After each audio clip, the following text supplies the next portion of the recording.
주님께서 여러분과 함께 또한 사제의 영과 함께 마르코가 전한 거룩한 복음입니다. 주님 영광 받으소서. 그때 예수님께서는 성전에서 가르치시며 말씀하셨다. 어찌하여 율법학자들은 메시아가 다윗의 자손이라고 말하느냐? 다윗 자신이 성령의 도움으로 말하였다. 주님께서 내 주님께 말씀하셨다. 내 오른쪽에 앉아라. 내가 너의 원수들을 내 발 아래 잡아놓을 때까지. 이렇듯 다윗 스스로 메시아를 주님이라고 말하는데 어떻게 메시아가 다윗의 자손이 되느냐? 많은 군중이 예수님의 말씀을 기쁘게 들었다. 주님의 말씀입니다. 그리스도님 찬미합니다. 오소서 성령님. 이렇듯 다윗 스스로 메시아를 주님이라고 말하는데 어떻게 메시아가 다윗의 자손이 되느냐? 안녕하세요. 오늘 복음에서 예수님께서는 율법학자들을 향해서 이렇게 말씀하시죠. 다윗 자신이 성령의 도움으로 말하였다. 내 오른쪽에 앉아라. 내가 너의 원수들을 내 발 아래 잡아놓을 때까지. 이렇듯 다윗 스스로 메시아를 주님이라고 말하는데 어떻게 메시아가 다윗의 자손이 되느냐? 이렇게 질문을 하십니다. 예수님께서는 세상 창조 이전부터 존재하고 계셨던 주님이시죠. 요한복음 1장에도 그 고백이 잘 나옵니다. 동시에 우리를 구원하시기 위해 다윗의 후손으로 우리에게 찾아오신 메시아이시기도 합니다. 그런데 율법학자들의 눈에 비친 예수님은 어떤 분이었을까요? 복음서의 정본을 좀 우리가 도움을 받게 되면 먹보요 술꾼이며 세리와 죄인들의 친구라고 그렇게 떠들어댔었죠. 사람들이요. 마귀 우두머리에 힘을 빌려서 기적을 일으킨다고 이렇게 떠들기도 했었고, 그리고 또 마귀 들렸다 이런 얘기도 있었죠. 율법학자들이 생각했던 메시아, 이 사람들은 어떤 메시아를 원했냐면 다윗의 후손으로서 다윗처럼 통일 왕국을 세우고 이스라엘을 다시 일으킬 그럴 메시아를 기대했습니다. 근데 이들의 눈에 비친 예수님은 죄인들에게 하나님의 구원을 알려주시고 가난한 이들에게 다가가 친구가 되어주시고, 그러니 어떻게 저런 사람이 메시아가 될 수 있겠는가 이렇게 생각을 했을 겁니다. 우리들도 신앙생활 하다 보게 되면 신앙 안에서 경험을 통해 또 여러 가지 신앙의 여정을 통해서 우리 안에 생기게 되는 신앙의 지식들이 있습니다. 근데 어떤 경우에는 그 신앙의 지식 때문에 하나님과 내가 더 깊은 관계를 맺지 못하게 되고, 주님께서 우리 본당 공동체 안에서 또 내 가정 안에서 또 나의 삶 안에서 새로운 일을 시작하시게 될 때 그걸 알아보지 못하고 누구보다도 적극적으로 하나님의 힘이 드러나지 못하게 막아서게 되는 그런 일에 빠지는 경우가 종종 있을 수도 있습니다. 아이들이 미사의 기쁨을 너무 충만하게 느껴서 성당에 오는데 내가 갖고 있는 신앙의 지식은 성전 안에서는 조용해야 되고 미사 때도 조용해야 되고, 그래가지고 미사 끝나고 나서 그 아이랑 아이 부모를 붙잡아 놓고 애 교육 똑바로 시키라고, 이게 지금 뭐 하는 거냐고. 내가 신앙의 지식을 갖고 이런 행동을 한다면 그 아이 안에서 드러나는 하나님께서 새롭게 시작하신 일을 막아서는 사람이 될 수 있죠. 율법학자들도 마찬가지였습니다. 자신들이 갖고 있는 하나님에 대한 지식, 그 지식을 갖고 예수님 안에서 일어난 하나님의 구원의 신비를 막아서는 사람이 돼버리게 된 겁니다. 가끔 본당에 또 가다 보면 그런 경우들이 있어요. 본당 사제로 부임한 그 사제에게 텃세를 부리는 신자들도 있습니다. 이것저것 해보려고 하면 신부님, 저희 교우들은 그런 거 원하지 않아요. 하지 마세요. 신부님, 그냥 미사만 해주세요. 자기가 갖고 있는 이 신앙의 지식을 갖고 막아서게 되는 그런 실수를 범하게 되게 되죠. 어떻게 하면 우리는 이런 위험성에서 빠져나올 수가 있을까요? 모두가 다 신앙생활을 오래 하다 보면 각자가 갖고 있는 그런 지식들이 있습니다. 어떻게 하면 빠져나올 수 있을까? 오늘 일독서를 보게 되면 바오로는 티모테오에게 이렇게 말합니다. 성경은 그리스도 예수님에 대한 믿음을 통하여 구원을 얻는 지혜를 그대에게 줄 수 있습니다. 성경은 전부 하느님의 영감으로 쓰인 것으로 가르치고 꾸짖고 바로잡고 의롭게 살도록 교육하는 데 유익합니다. 그리하여 하느님의 사람이 온갖 선행을 할 능력을 갖춘 유능한 사람이 되게 해줍니다. 바오로는 하느님의 말씀이 우리들을 가르치고 꾸짖고 바로잡고 의롭게 살도록 교육해 줄 수 있는 힘을 갖고 있어서 하느님의 사람이 온갖 선행을 할 수 있는 유능함을, 신앙 안에서 유능함을 가질 수 있게 해준다고 그렇게 증언하고 있죠. 제가 며칠 전에 대전교구 성령대회를 갔었는데 그 성령대회에서 강의 시작하기 전에 꼬맹이한테 편지 한 통을 받았어요. 내가 한번 좀 읽어줄게요. 얼마나 이쁜지 모릅니다. 편지를 이렇게 썼어요. 빡빡하게. 김재덕 베드로 신부님께 안녕하세요 신부님. 저는 대전 땡땡땡 성당을 다니고 있는 4학년 비호입니다. 항상 재미있는 강론을 해주셔서 감사합니다. 할머니 집이 가까워서 할머니 집을 갈 때마다 신부님 강론이 생각나서 먼저 틀어달라고 하게 되네요.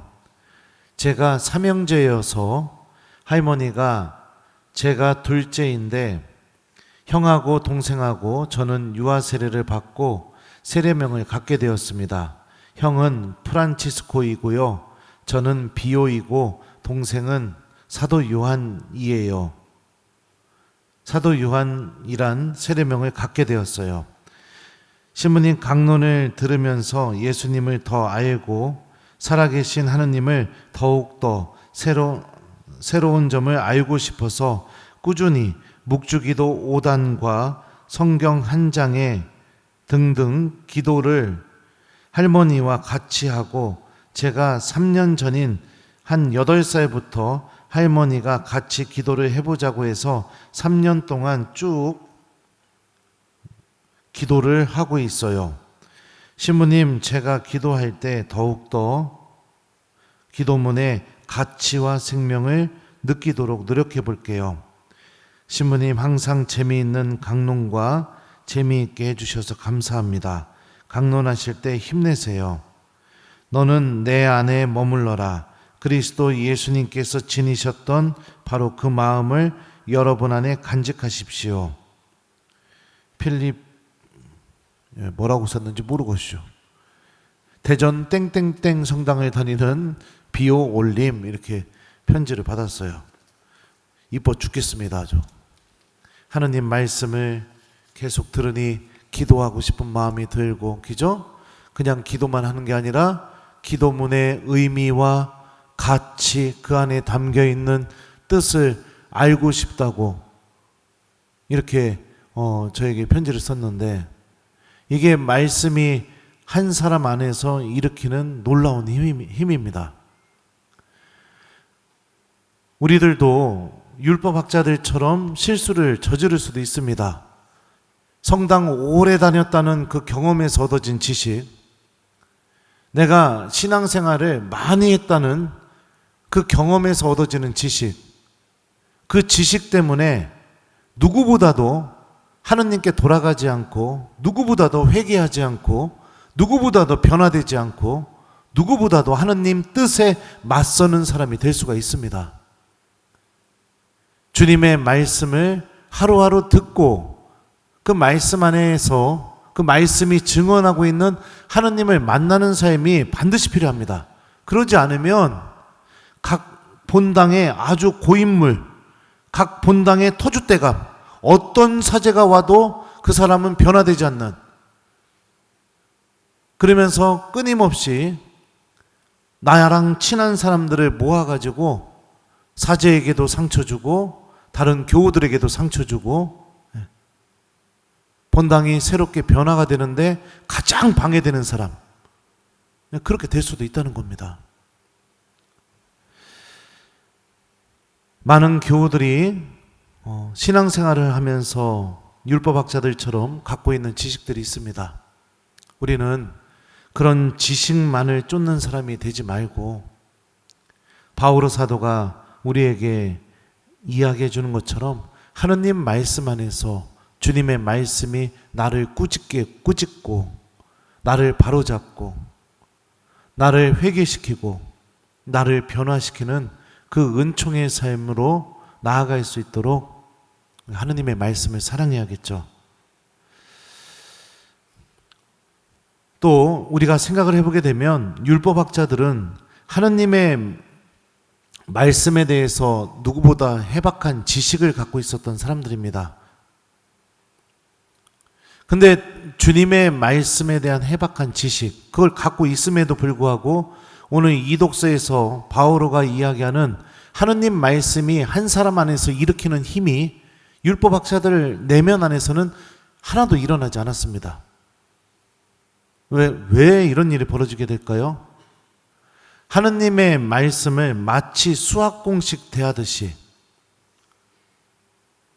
그냥 그 말씀 안에 담겨 있는 그냥 성경적인 지식, 그것만을 얻으려고 주님의 말씀을 대했기 때문입니다. 오늘날 많은 교우들이 하느님의 말씀을 연구하고 공부합니다. 그리고 내가 몰랐던 지식을 얻게 되는 그 안에서 얻어지는 기쁨 때문에 주님의 말씀을 더욱더 붙들고 살아갑니다. 근데 참 신기한 게 뭐냐? 그 말씀이 증언하고 계시는 예수님 앞에 머무는 신앙인들 그리 많아 보이지 않습니다. 그 말씀이 가리키고 있는 그 예수님이 현존하고 계시는 성체 앞에 나와서 예수님과 함께하는 시간을 선택하는 신앙인들은 그리 많아 보이지 않아요. 그러니까 하느님의 말씀도 말씀이 증언하는 주님을 만나려고 하지 않는다면 어떻게 되느냐? 또 하나의 지식이 돼버려서 그 지식이 내가 하느님께로 나아가게 되는데, 내가 더 회개하고 하느님과 깊은 관계를 맺게 되는데 걸림돌이 될 수도 있다는 겁니다.